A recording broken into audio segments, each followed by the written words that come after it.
Hey y'all, Jamie here. I want to tell you a story. Okay, so I want to tell you how I started my podcast. If you have been anywhere around me in the past couple of years, you've heard me share the story about winning a contest on a radio station. That is true. I'll tell you that story if you've never heard it another day. But I want to tell you this first, is that I didn't always start with the happy hour. It's true. It really is. I remember when I was dreaming of starting my own podcast. I had been on my friend Kat Lee's show, Inspired to Action, which, funny story, I tried to find that online the other day. And it's not there anymore. I think she took down her early episodes. It'd be fun to share that. Anyhow, I'd been on her show and I thought to myself, I want to do this. I think I could make podcasts. It was so much fun being interviewed by her. And, I had this radio background for a small part of my life. And I started thinking, I want to create a show. But I didn't know what kind of show I wanted to create. I mean, I was just like, this sounds fun. Let's do this. And I was just kind of wandering everywhere. And my friend Amanda and I decided that we were going to do a Bachelor recap episode. So we were going to watch The Bachelor or The Bachelorette. I can't remember what it was. And we were going to recap every night. Now, the funny thing about this is that if you are fans of the show, The Popcast, they do this and they do it really well. What Amanda and I didn't do well was recap The Bachelor. So we would watch the show, then we would kind of chat that night, and then I would edit whatever that was like, and I would put it, I think, on our blogs. Like, I didn't even put it on the internet yet. And that's how I started. But it just didn't feel like that was me. It didn't feel like, do I want to be someone who is recapping The Bachelor every week? And no problem if that's you, because I sure do listen to Jamie and Knox talk about it. But I knew that's not what I wanted to do, but I still had to figure out what I wanted to do. And so I really just was driving one day and I thought, what I love is I love going to happy hour with my friends. And I don't just love it because I love chips and guac or I love a glass of wine. You know what I love about happy hour with my girlfriends is because we talk about anything and everything and no one cares.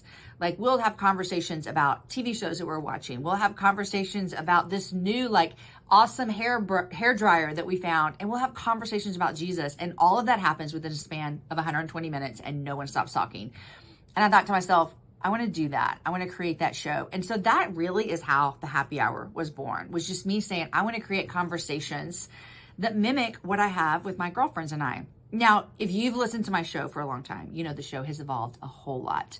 In fact, over 7 years, we've really had to think about what is the purpose of the show? What are we doing here? And early on, the first time I had to make that decision was around episode 50 is when I decided, I think I want to take this from a hobby, which is so very fun, but turn it into a job. And there's nothing wrong with podcasting as a hobby. I think that's a really great, fun hobby. But for me personally, I knew I wanted to make this my job. I wanted to monetize this. I wanted to bring a paycheck home from starting a podcast. Again, you guys, I cannot understate how much I didn't know. And so I think I want to tell you that to encourage you that if you feel like I don't know anything, well, of course you don't. You're in good hands. None of us knew anything when we started, which is why we so want to help you with this podcast course. But around episode 50 is when I said, I want to turn this hobby into a job. So that means I need to hire an editor because I'm not very good at editing podcasts. I'm just really good at talking to people. So I needed to hire an editor. Well, you know what? I needed to make money if I wanted to hire an editor. So I had to learn, how do I monetize this? How do I sell ads? How do I make people want to invest in a show? And so I learned all of that on my own and was handling that all on my own. Now, obviously, the show has evolved a lot since then. We've had team members come on. My first person that came on to help me was my friend Amanda, who was just one of my really closest friends. She still is, and saw that there was a need. I would complain about drowning in emails and everything, and she came on to help. And since then, we have built a phenomenal team. Lindsay's here. She's our director of operations over everything that happens at Ivey Media. We have Angie, who's coming on, came on to be director of podcasts. The three of us are the ones that are actually teaching this course, which, side note, I just want to let you know, one of my favorite things about this course is that you get three people coming, I did 2 fingers, 3 people who are coming in from different expertise items about podcasting. And so I think that's really, really great that you hear from all 3 of us. So we've added team members. We have interns this year. We have started a Ivey Media podcast group where we have other podcasters that we're helping develop their shows and helping them monetize. And so I just want to share my story with you to share the growth that I've seen from 2014, from starting a show, recapping The Bachelor that we put up on our blogs on Tuesday mornings, to creating a show that is still standing today, that is thriving today, and then building an entire company and business around it. That is what my journey to podcasting has looked like. And I have a lot of friends who are podcasters, and they love it so much. And I believe too that you're here, you're watching this video, that you have a dream inside of you and you desire to have a podcasting journey. And I want to remind you of a couple things. Number one, everyone's journey looks different. So there's no way you could take your podcasting journey, your dream, your idea, and put it next to mine with the happy hour. They're not the same. They're not the same journey. They're not the same process. And so I want you to find your process, and I want you to find your journey. I also want you to know that the first step is often the scariest step. That first step of saying, I'm going to step into something that feels new, that feels awkward, that feels uncomfortable. And you know what? Those are great places to be, because that's when you become the person that you were built to be. And so we think truly that if you come to this podcasting course going, I have an idea, I think I know what I'm going to talk about, that we're going to give you all the basics to create the show that you can be so, so very proud of.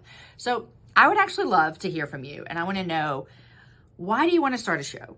Like, what is it in you that is saying, this is something that I want to do? Have you thought about what you want that show to be about? And I just want to also remind you that I started out putting Bachelor recaps on my blog, turned into the happy hour, and there have been several times across my journey that I could tell you about and pinpoint when we have adjusted the mission of what we're doing.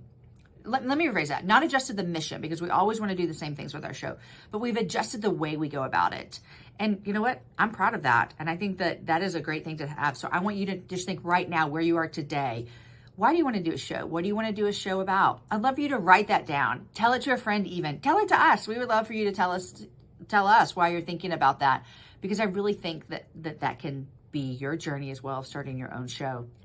You know, I think back along these 7 years and over 500 episodes at the happy hour, and I remember certain times where I could not believe that a guest said yes to come on the show. I remember Beth Moore. I remember Kathy Lee Gifford. I remember Lecrae. All of these people who I thought, how will I ever get them to say yes? They said yes, and they came on the show. And I want you to know that I still don't lose that feeling today. Here we are 7 years later, 500 shows later, and there are still moments when I get a message from Lindsay and she says, you're not going to believe who said yes to coming on the show. And I still get giddy and I still get excited. And that is hope for you. It is hope for you, because on this podcasting journey, I don't believe you're ever going to arrive. Every single episode, every single year, you're going to get better at what you do. You're going to love it more than you did before. And I want to ask you and invite you to do that within our community of the I Am a Podcaster course. This community is going to cheer for you and walk alongside you. And when you put that first episode out, we're going to listen and we're going to rate it and we're going to share it, because we want to do this together and we believe that better is together. So come on, today's the day. Come join this course. Come change your life. Come become a podcaster. We cannot wait to see what show you develop.